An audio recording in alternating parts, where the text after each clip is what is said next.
of the world in a way that, like, finally I kind of saw the play for its own world as opposed to, like, you know, just seeing one scene or seeing it as like even a sketch show. Mm-hmm. When I put a sketch show together, for me, that's an experience from beginning to end. There's things that go on. I choose little details to add in there so that it's like keeps you going. You're sad now. It's okay. Be sad for a second. Okay, we're happy. You know, like just being able to control that vibe. It's almost like when we were talking about writing sketches, like being able to hone the words and the idea so that the audience like reacts when you want them to react. You're like, and here's when they'll laugh. And like, you know that that's going to happen, and then they do. And it's like in the same way when you build a whole show and you're like, no, this is the goosebumps part. This is where they're all like, you know, and you're like, yes. You know, you get to achieve that in the larger arc of it. Yeah, I love having those moments where you can play with an audience reaction. We did, for Comedy Bazaar's, for A Brief History of Murder, the very first time we staged it, we had an early staging that was in our late night show slot before the show run was going to begin. It was like the week before. And we had a completely different run order and a completely different opening video that we didn't end up using for the run. And the opening video was just footage of serial killers on the stand in the trial.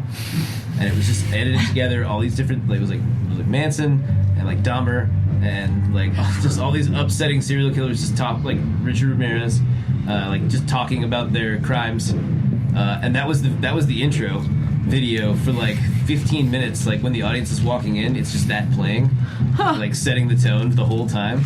And then the show started, and we started it with oh man, what did we do? I want to say we did we did the scene. The scene that we did as an opener, it wound up being towards the end of the show when we actually staged it correctly officially.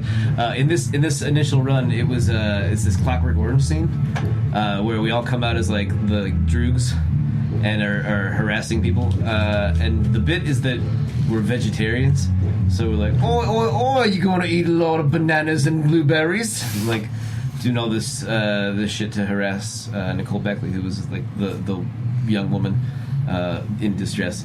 And it didn't get any laughs at all, the whole scene. And the scene killed every time we staged it like later in the show. Like it got like huge laughs. But the energy was so weird from that transition of just like watching murderers talk for minutes at a time. And then coming in with this kind of menacing energy where it's like, oh, you gonna eat a vegetable?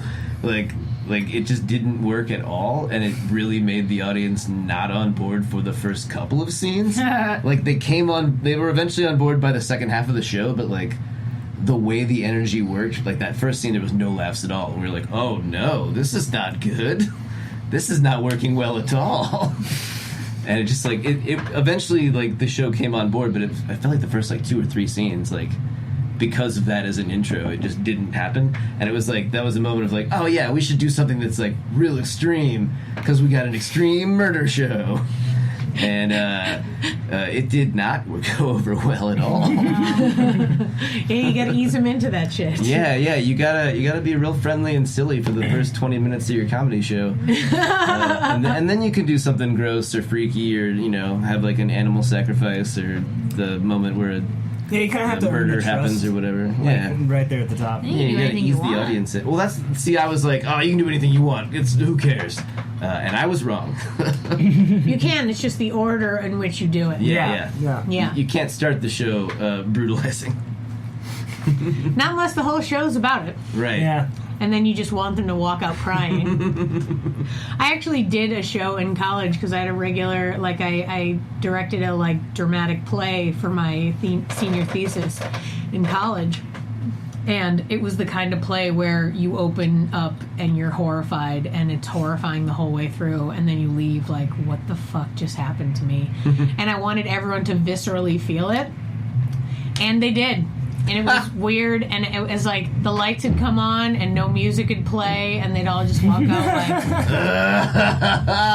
and that's all I wanted, and it was great. It was wonderful. And the weird side effect of it was that the girl who played the lead who had the most sort of like traumatic role of all stopped acting after that. Oh no! She was so traumatized by being in this play that she like just stopped. She was like, Wow. I'm an English major now. Wow. Yeah, pretty fucked up. Oh, yeah. You know what I was going to say? We'll probably...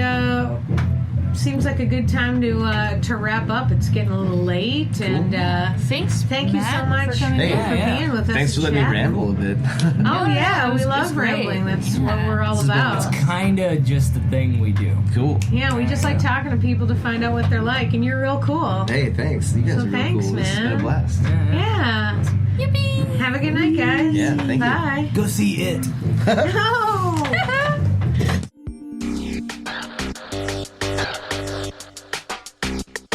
Thanks for listening to the Yes But Why podcast.